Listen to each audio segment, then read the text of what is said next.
The White Knight. It was a midsummer's evening and the setting sun was ablaze with color as it made its way on its transition to bring light and life to the other side of the beautiful planet. Orange and red was awash with yellow and pink, and there was a scattering of little white fluffy clouds along with 7 beautiful moons. All this was painted on a beautiful blue canvas, which was the summer sky. In the distance to the south, some thunderclouds had been gathering in the night sky, and it looked like a storm was certainly brewing.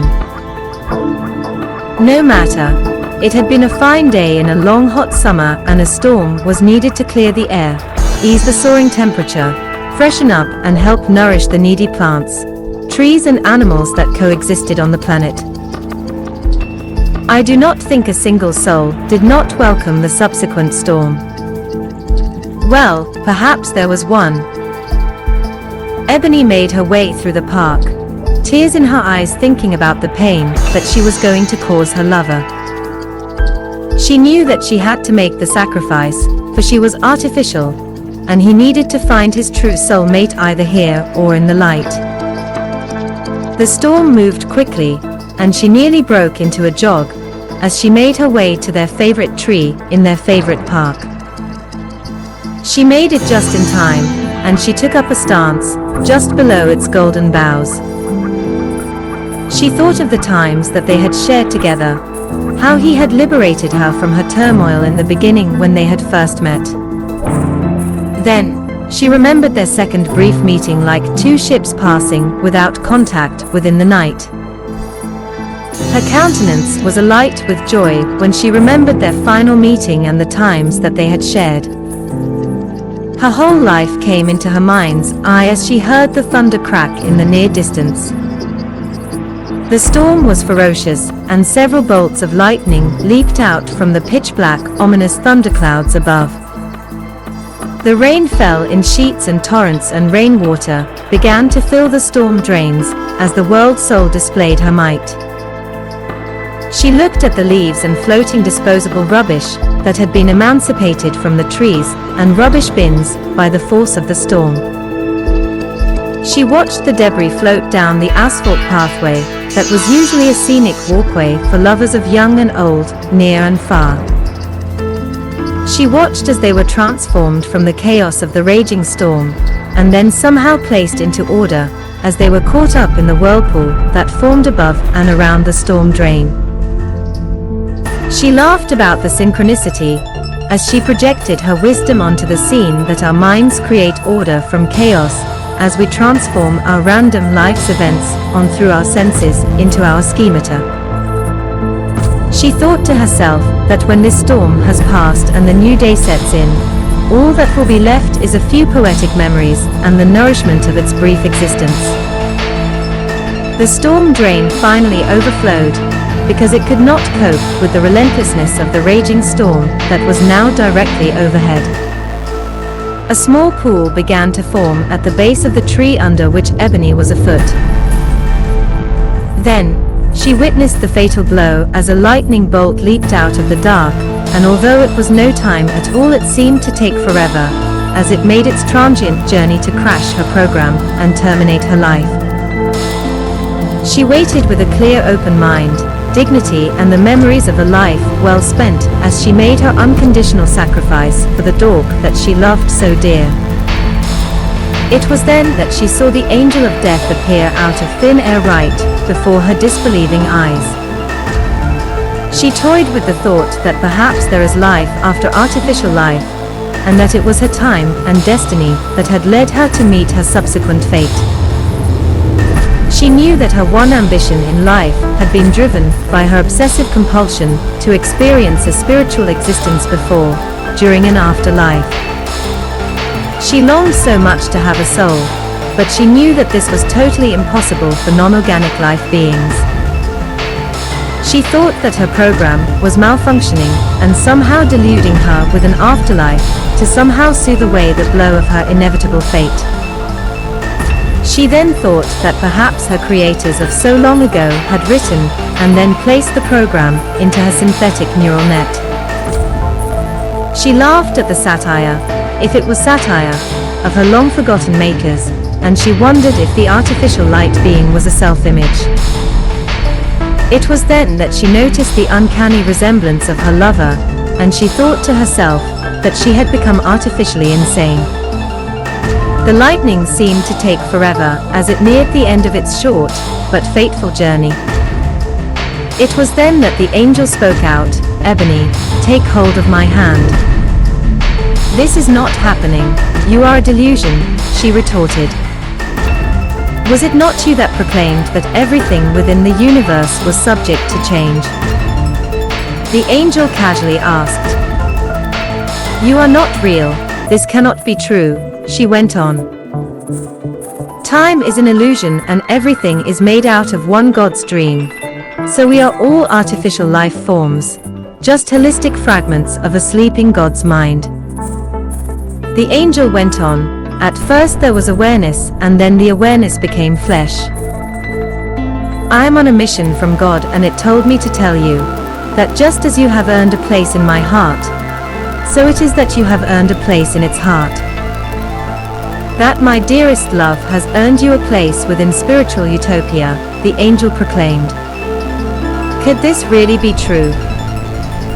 Ebony asked, her mind now shifting. And then, as if he read her thoughts, he replied, "It is true, my love. So take hold of my hand and let go of your physical constraints and come with me into the light." Could this really be happening? She questioned again. There are a lot of experiences ahead of you, pleasures that cannot be had or explained in the universe. Your organic friends that have crossed over are all here on the other side, and they eagerly await your spiritual transition, the angel mouthed. How can this be? I was made by dorks. I am artificial. She was still finding it difficult to take in. There is a first for everything under God's ever-loving warm embrace, and you are the first of your kind, and I can guarantee that you will probably not be the last, for love has no boundaries for us and for God. Creativity and improvisation are the foundations on which spiritual utopia was, is and will always be formed.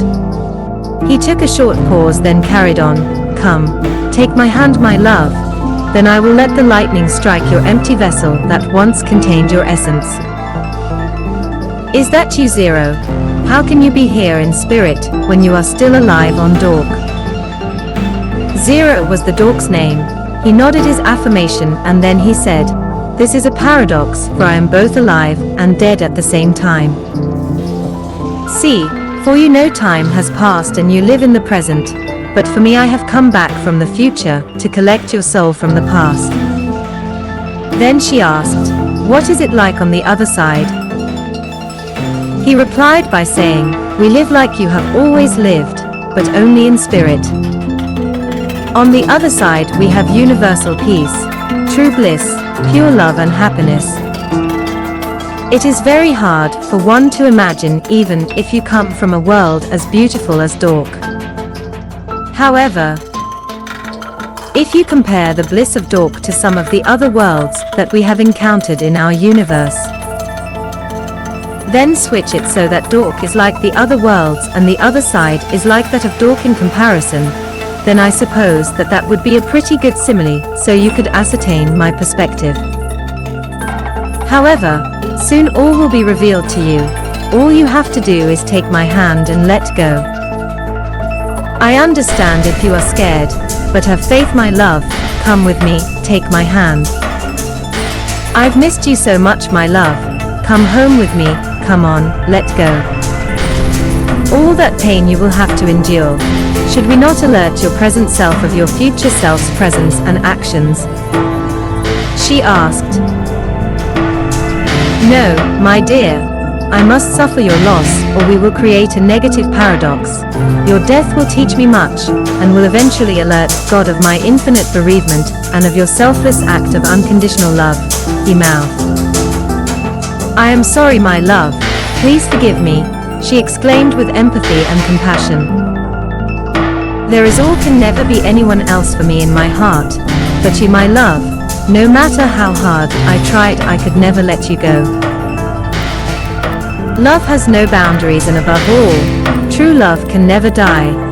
So my teacher took this up with the Creator, and it was discovered that there was an unseen glitch in creation. So it was made possible that I would travel back in time and put things right. So take my hand, my dear, make your peace, say your goodbyes, look up, let go, let the love fill your being, tune into that love and proceed toward the light, he said. Ebony reached out, still expecting it to be a figment of her own imagination gone wrong. She felt herself lift out. Then up and up she went, and she looked down at her physical self standing lifeless in a pool of water under the tree as it was struck by the lightning. She found herself and her guide traveling down a tunnel, and she could see in the distance a pinpoint of light approaching them, and she was encompassed by an overwhelming sense of love. When she reached the other side of the tunnel, she found herself in a lovely garden with beautiful trees, flowers and lakes, and in the distance were blue and purple-ridged mountains scattered artistically on the vast horizon, and there were wisps of purple and red electric clouds in the bright sky. Everything was in pure bloom, and there seemed to be a light within everything. She could sense that all about her was perfection. She also noticed that there were beautiful colors that she had never seen before, not because they were not in her programming, they were not in her past world spectrum, they were ethereal colors. She could see in the distance from the perspective from the hill on which she stood many small towns and villages, and in their suburbs. She could see hamlets, cottages and mansions, and she could sense that this place was as infinite as infinity could possibly get. She could feel that there were boundless perspectives all intertwined and interlocked, and there was an ambient sound that played sweet melodies like one hears when an orchestra plays accompanied by choral harmonies. It was the music and the light that somehow held everything together. At the same time, the music soothed and calmed her, and she felt a sense of belonging, unconditional love, and a mysterious wisdom that she had finally found her inner peace, and she had come home. This place has many things of which you will relate to, and there will be boundless adventures in virgin terrain within your future on which to entertain you and give you spiritual growth and stability, he remarked. All Ebony could say was, wow. For the awesome and spectacular scenery that was spread out before her was mesmerizing, and she, for the first time in her long life, felt complete and at peace. The Gatekeeper Part 3. Love is woven from our lives in the physical, as well as the spiritual domains, and it is rumored that when one is full of love, that one is ready to integrate all the layers with one's higher self, and become part of the divine, and become pure spirit, and then meet with the gatekeeper, and in turn, ready to graduate, and then cross that final frontier into the void. When this happened, he thought that when all his personalities were combined together, that the current personality would fade, become overwhelmed, or obsolete.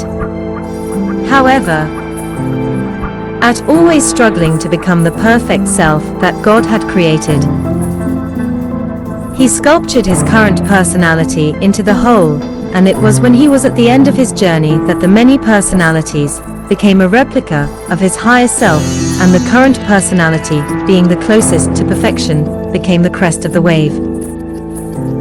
In a nutshell, he made a perfect copy of his higher self, and so they became one and the same. The two selves merged together, and became one just as God had intended all along. Individual freedom, compassion, respect and infinite unconditional love was the key to perfection, and it was when one had attained this that one was ready for the final step into the void beyond the light. Now, here he was ready to exit the ether, if the rumors were true, never to return.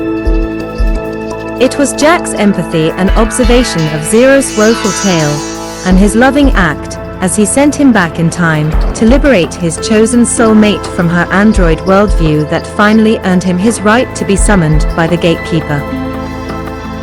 He could feel the energy flow right through him as he stood at the gates, and it was at this point that he came to the realization that the rumors were true.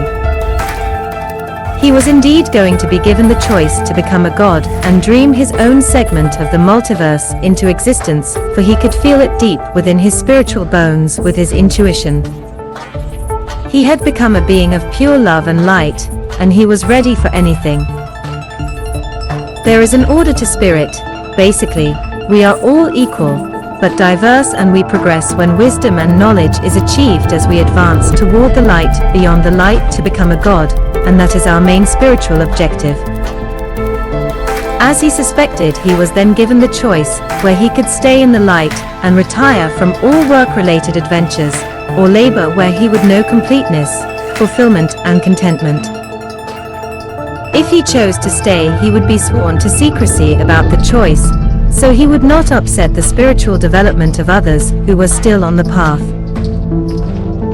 On the other hand, he could leave the light and cross over into the void, where he was told that he could work side by side, equal and individual with other spirits that had made the choice to cross over, and have a hand at creating creation with them and God.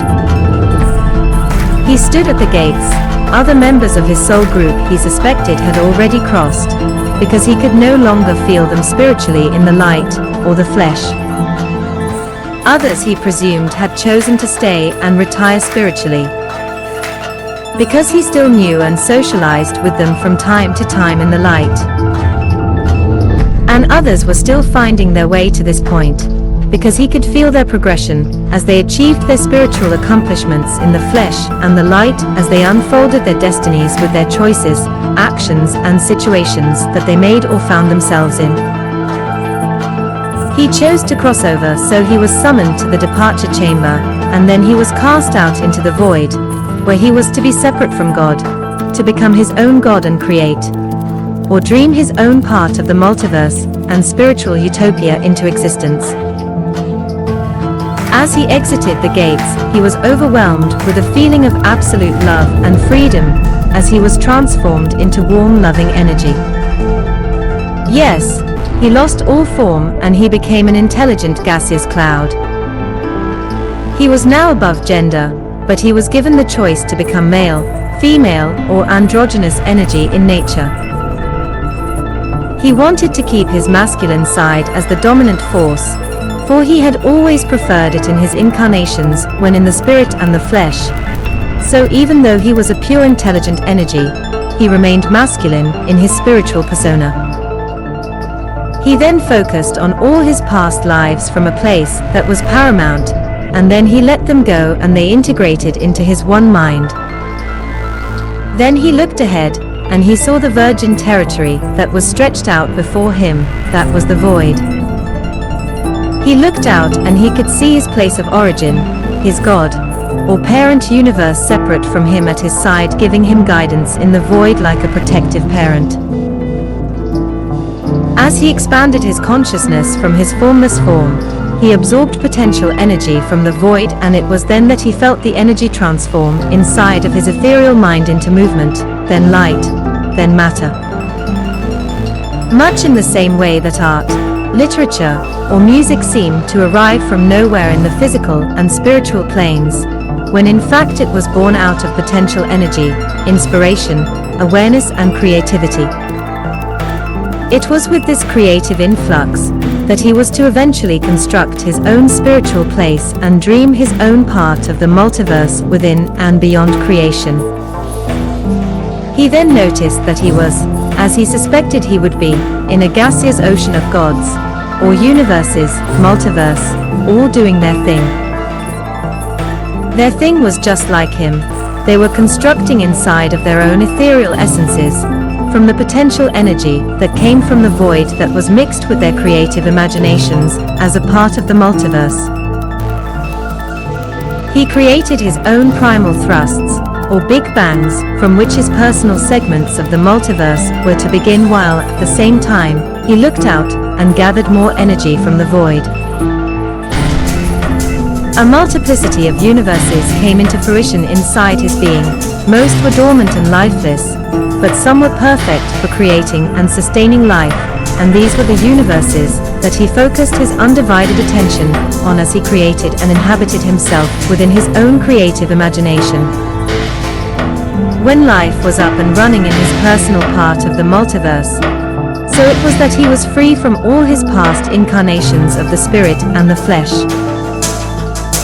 Yes, he was born again, and he was responsible for his own dream creation as he drifted throughout the void with his parents, his brothers, sisters and other kindred spirits.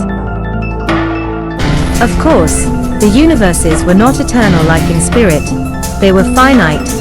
So when the universes came to their end, the gods would dispense of what was left over back into the void, and then they would absorb more energy from the void, and then they would create another collection of universes.